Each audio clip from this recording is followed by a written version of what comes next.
శ్రీకాళహస్తి మండలంలోని ఎలగనూరు రెవెన్యూ పంచాయతీలోని సింహాచలం కండ్రిగ గ్రామం నందు సుమారు 55 ఏళ్లుగా గ్రామస్తులకు అటవీశాఖ అధికారులకు భూ సమస్యపై జరుగుతున్న వివాదంపై నేడు శ్రీకాళహస్తిలోని పంచాయతీరాజ్ అతిథి గృహంలో తిరుపతి జిల్లా కలెక్టర్ వెంకటేశ్వర్లు, శ్రీకాళహస్తి ఎమ్మెల్యే బొజ్జల సుధీర్ రెడ్డి ఆధ్వర్యంలో పరిష్కార సభ నిర్వహించారు.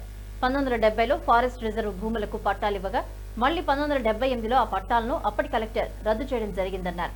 మరోసారి 1998లో 90 కుటుంబాలకు 135 ఎకరాలను ఇవ్వడంతో 2008లో రిజర్వ్ ఫారెస్ట్ డిపార్ట్మెంట్ కి సంబంధించిన పట్టాన్ని క్యాన్సిల్ చేయాలని ప్రభుత్వం కలెక్టర్కు ఆదేశించింది.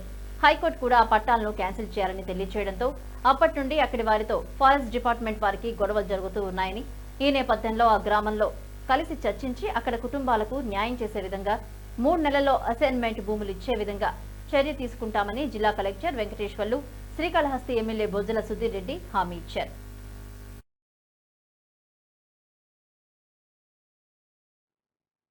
శ్రీకాళహస్తి నియోజకవర్గంలో మన శ్రీకాళహస్తి మండలం ఇనగలూరు రెవెన్యూ విలేజ్ లో సింహాచలం కండ్రిగలో ఈ హ్యాబిటేషన్ లో తరతరాలుగా వస్తున్నటువంటి భూ సమస్య మీద పరిష్కారం చేయటం కోసం గౌరవ శ్రీకాళహస్తి శాసనసభ్యులు శ్రీ సుధీరెడ్డి గారు, అదేవిధంగా డిఎఫ్ఓ గారు, ఇక్కడ మిగతా అధికారులు, లోకల్ ప్రజాప్రతినిధులు, మరీ ముఖ్యంగా సింహాచలం కండ్రిగ ప్రజలందరూ కూడా వాళ్ళందరి సమక్షంలో ఆ సమస్యని తెలుసుకొని దాన్ని ఎట్లా పరిష్కారం చేయడం కోసం ఈరోజు కూర్చోవడం జరిగింది.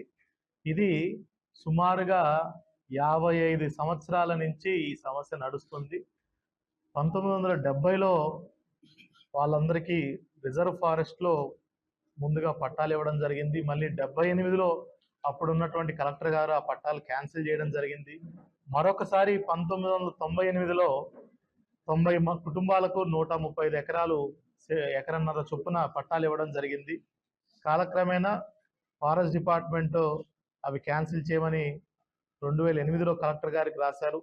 2014లో కూడా హైకోర్టు అవన్నీ రిజర్వ్ ఫారెస్ట్ భూములను గుర్తించడం జరిగింది. కానీ ఈ పట్టాలు, డీకేటీ పట్టాలు క్యాన్సిల్ ఎప్పుడు అవ్వకపోయేసరికి ఇక్కడ తరచుగా అక్కడ ఉన్నటువంటి సింహాచలం కండ్రిగ గ్రామస్తుల మధ్య, ఫారెస్ట్ డిపార్ట్మెంట్ మధ్య ఎప్పుడు కూడా సమస్యలు వస్తూ ఉండేవి. దాన్ని పరిష్కారం చేయడం కోసం, అక్కడ ఉన్నటువంటి బడుగు బలహీన వర్గాలైనటువంటి ఎస్సీ కుటుంబాలకి న్యాయం చేయడం కోసం ఈరోజు ఎమ్మెల్యే గారు మేము వాళ్ళందరితో కలిసిన తర్వాత, వాళ్ళు ఏదైతే ఇన్ని రోజులు వాళ్ళ భూమి అనుకొని రిజర్వ్ ఫారెస్ట్ లో ప్రభుత్వం ఇచ్చిన పట్టానే, అప్పుడు 98లో ఇచ్చినటువంటి పట్టాని అది రిజర్వ్ ఫారెస్ట్ గా గుర్తిస్తూ దాంట్లో వన సంరక్షణ సమితి విఎస్ఎస్ అంటాము, ఏదైతే ఫారెస్ట్ డిపార్ట్మెంట్ గ్రామస్తుల ద్వారా ప్లాంటేషన్ చేయించి దాని నుంచి వచ్చే